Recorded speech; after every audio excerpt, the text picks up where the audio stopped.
Assalamualaikum warahmatullahi wabarakatuh. Waalaikumsalam warahmatullahi wabarakatuh. Apa kabar anak hari ini semuanya? Alhamdulillah luar biasa.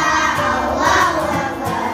Alhamdulillah pada pagi hari ini kita masih diberikan nikmat oleh Allah sehingga pada kesempatan pagi hari ini kita dapat berkumpul bersama kita bersama ini dalam rangka melaksanakan kewajiban anak-anak sebagai seorang siswa, yaitu menuntut ilmu.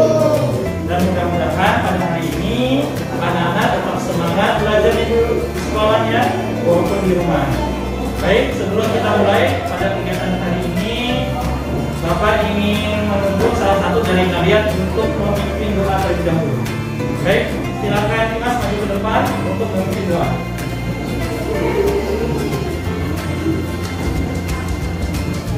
Doa mulai. Raditu Billahi rabban wa bil islami dinan wa bi Muhammadin sallallahu rasulullah rabbi zidni ilman wa rzuqni fahman amin ya rabbal alamin. Baik, terima kasih kepada Dimas yang telah memimpin doa pada hari ini. Baik, selanjutnya sebelum kita masuk ke materi, mari kita menyanyikan lagu kebangsaan Indonesia terlebih dahulu sebagai rasa pengorbanan kita, sebagai rasa kita bangga terhadap bangsa Indonesia. Sebelum kita menyanyikan lagu Indonesia, mohon anak-anak untuk berdiri terlebih dahulu. Iya, silakan.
Baik anak-anak sekalian, nah kegiatan pada hari ini kita akan mempelajari tentang pendidikan anti korupsi pada kelas 5 Al-Muh.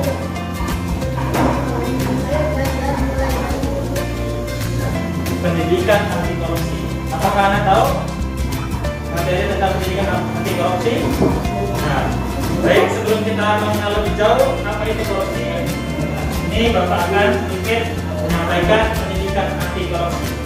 Pada tujuan pembelajaran pendidikan anti korupsi, yang akan Bapak sampaikan adalah siswa mampu menjelaskan pengertian korupsi.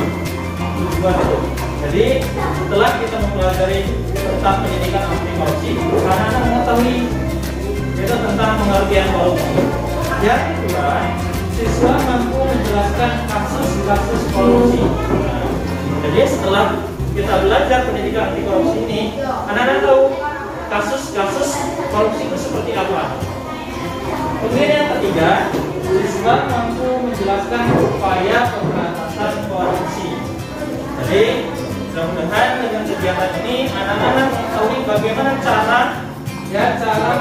pemberantasan korupsi, baik yang ada di lingkungan instansi daerah atau di sekolah.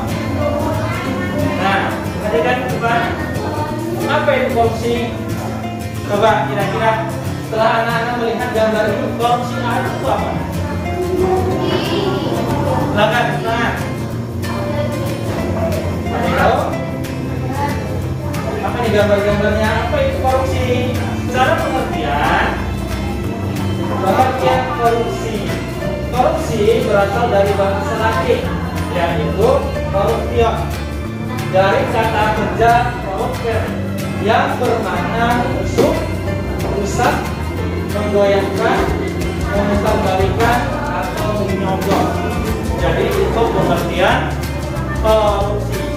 Bapak ulangi, korupsi berasal dari bahasa Latin, ya. Jadi berasal dari bahasa Latin yaitu corruptio, yang bermakna dari kata kerja corrupere yang bermakna menusuk, merusak, menggoyahkan, memutarbalikan atau menyogok.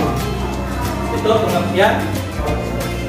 Nah, korupsi juga dikenal dengan kata rasuah. Apa rasuah? Yang mengandung arti tindakan pejabat publik, baik politisi maupun pegawai negeri serta pihak lain yang terlibat dalam tindakan itu secara tidak wajar. Nah, jadi kan ada kata lain apa namanya? Korupsi itu rasuah yang tindakan pejabat publik, politisi, pegawai negeri yang melakukan tindakan apa? Tindakan korupsi itu secara pihak. Kemudian pengertian korupsi para ahli. Jadi ada pakar-pakar ahli mengatakan apa pengertian korupsi. Yang pertama nih, menurut Kartono, pengertian korupsi yaitu sebagai tingkah laku individu, ya, sebagai tingkah laku individu yang menggunakan wewenang dan jabatan guna mengeruk kepentingan umum dan negara. Jadi korupsi menurut Kartono itu seseorang, ya, seseorang individu, ya, sebagai individu yang menggunakan wewenang jabatannya untuk memperkaya diri sendiri. Nah, itu korupsi. Yang kedua, menurut lembaga transparansi internasional, korupsi adalah penyalahgunaan kepercayaan yang diberikan orang lain untuk kepentingan pribadi. Jadi, penyalahgunaan wewenang pejabat publik untuk kepentingan siapa? Untuk kepentingan pribadi. Ya, baik dalam hal penguasaan harta atau kekuasaan. Yang ketiga, menurut Bank Dunia, atau Bank Dunia mengartikan korupsi sebagai penyalahgunaan kewenangan publik untuk memperoleh keuntungan pribadi. Apa keuntungannya? Harta, uang, ataupun jabatan. Jadi seperti itu. Nah, kemudian dilihat dari sudut pandang hukum, perbuatan korupsi mencakup ini. Jadi perbuatan korupsi ini mencakup apa saja? Melanggar hukum yang berlaku atau yang kedua, menyalahgunakan wewenang atau kekuasaan. Yang ketiga, pencurian atau penggelapan uang. Orang mencuri atau menggelapan uang atau menyembunyikan uang itu termasuk perbuatan korupsi. Yang keempat, merugikan negara. Nah, merugikan negara atau menghilangkan uang dan lain sebagainya itu termasuk perbuatan korupsi. 5. Memperkaya diri sendiri atau orang lain dengan cara yang tidak sah. Jadi korupsi itu memperkaya diri sendiri dengan cara tidak sah, ngambilin orang lain, uang orang lain. Kemudian apa? Menyalahgunakan kewenangannya. Oke, ini ya unsur terkait perbuatan korupsi. Kemudian, oleh karena itu terdapat beberapa jenis tindak pidana korupsi selain terhadap keuangan negara. Berapa jenis diantaranya? Jadi ada beberapa jenis selain mengambil uang tadi, tindak pidana korupsi. Apa saja selain mengambil uang tadi? Yang pertama, memberi atau menerima hadiah atau janji. Menerima atau memberi hadiah atau janji itu termasuk perbuatan korupsi. Kamu nanti kalau janji pejabat akan saya kasih uangnya segini, atau saya kasih mobil, uangnya itu dari mana? Dari uang negara. Nah, itu termasuk perbuatan korupsi. dalam jabatan. Maksudnya seperti apa? Yaitu ketika seorang itu menjadi pejabat, ya, dia berkomunikasi dengan temannya. Bagaimana cara saya agar dapat menjadi pejabat tersebut dengan cara menyangkut empat, ikut serta dalam pengadaan bagi pegawai negeri penyelenggara negara. Pengadaan apa? Pengadaan barang atau jasa. Gitu. 5. Menerima gratifikasi bagi pegawai negeri atau penyelenggara negara. Kemudian, menurut Ilham Gunawan, ada beberapa faktor yang menyebabkan sebuah negara melawan korupsi. Jadi, menurut Ilham Gunawan, banyak faktor yang menyebabkan sebuah negara ini rawan korupsi. Apa saja? Yang pertama, ketidakadaan atau lemahnya kepemimpinan dalam posisi strategis. Jadi pemimpinnya lemah dalam kementerian atau pejabat publik, pemimpinnya lemah. Artinya apa? Dia mempunyai kesempatan untuk memperkaya diri sendiri atau korupsi. Kedua, kelemahan ajaran dan etika. Maksudnya apa? Kurangnya pemahaman tentang agama etika, baik agama Islam, bahwasanya korupsi itu merupakan perbuatan dosa, perbuatan tercela. Yang ketiga, pengaruh kolonialisme atau penjajah hukum. Dan yang ketiga, faktor lain yang menyebabkan bahwa Indonesia rawan korupsi itu ada kolonialisme. Karena ketika penjajah dulu, ketika Belanda menjadi Jepang, mereka mengajarkan korupsi, mereka menggelapkan uang, menjatuhkan dan sebagainya. Ini apa? Saat ini mereka belajar dari kolonialisme. Kemudian yang keempat, lemahnya pengaruh pendidikan. Kelima, kemiskinan. Keenam, sanksi hukum yang lemah. Jadi sanksi hukum yang lemah ini menyebabkan orang itu cenderung akan melakukan korupsi. Misalkan jika orang korupsi di penjaranya seumur hidup, kira-kira seperti apa? Pasti orang akan menghindari perbuatan korupsi. Karena sekarang hukuman korupsi paling 5 tahun, 2 tahun, paling lama 10 tahun. Akhirnya mereka mengulangi kembali.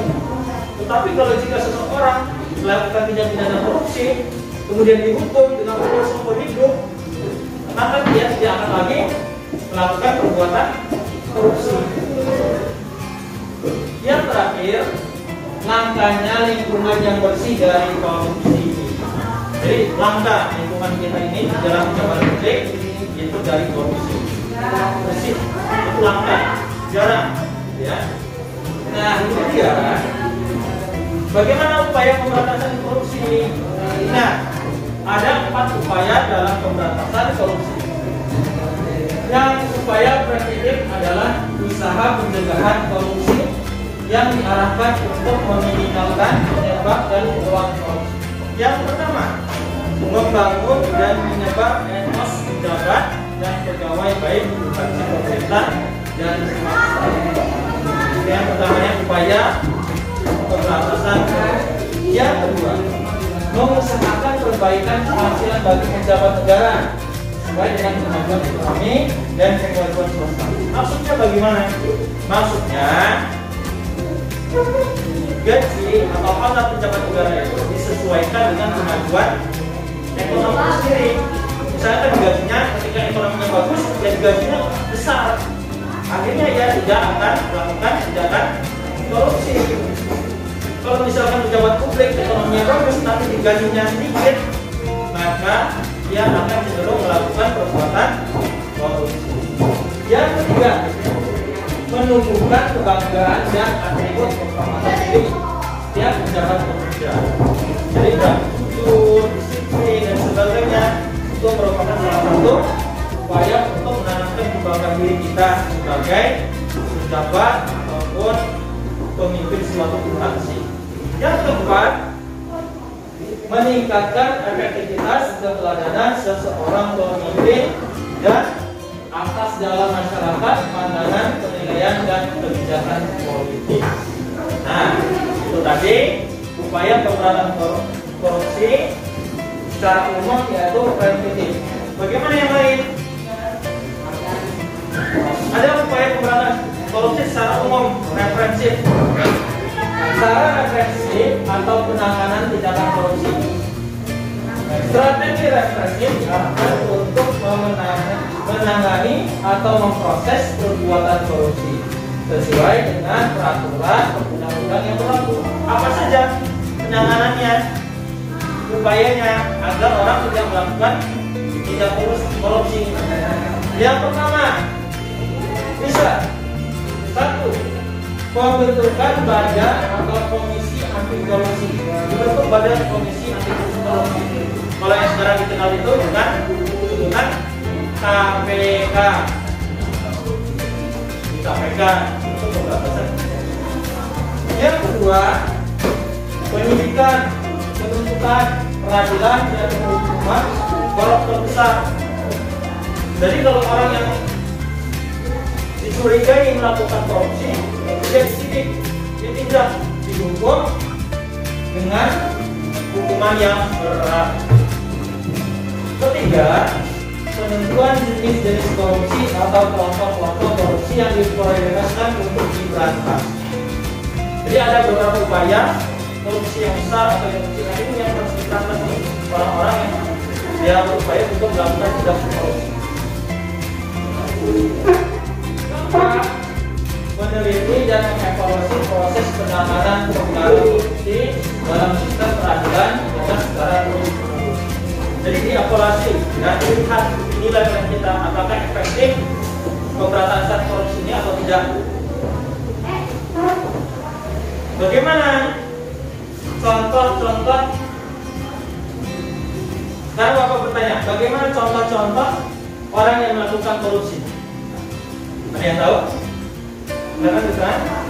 Contoh orang yang melakukan korupsi. Kira-kira korupsi itu hanya di pejabat publik, misalkan di pemerintahan, atau di sekolah juga bisa?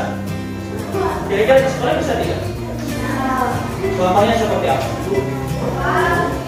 Oke, Bapak kasihkan contoh. Di sekolah pun, di kelas ini pun bisa terjadi tindak pidana korupsi. Bagaimana contohnya? Misalkan ini contoh. Nah, kelas 5 ini melaksanakan iuran untuk membeli alat perlengkapan kebersihan. Jadi iuran misalkan 10.000 dikumpulkan oleh bendaharanya. Misalkan terkumpul banyak, misalkan terkumpul 200.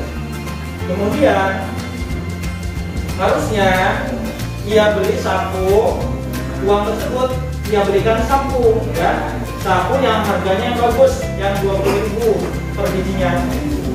Harusnya belinya 5 dengan harga yang bagus. Bendaharanya belinya harganya 15.000. Belinya harga 15.000. Kemudian jumlahnya pun tetap 5. Tetapi harganya 15.000. Kemudian bagaimana 5.000-nya? 5.000-nya dia kantongi. Kemudian dia tetap dengan nota 20.000. Nah, itu salah satu tindak pidana korupsi di sekolah. Apalagi banyak bisa lain. Bagaimana dengan pejabat publik? Contoh korupsi pejabat publik. Bagaimana? Contohnya seperti ini. Ada sebuah pimpinan perusahaan dan ada bawahannya. Bawahannya ini ingin naik pangkat ya, sebagai ketua manajer, pimpinan manajer. Tetapi bawahannya itu menyogok pimpinannya itu dengan puas agar dia menjadi ketua manajer. Nah, itu salah satu tindak pidana korupsi di sebuah instansi.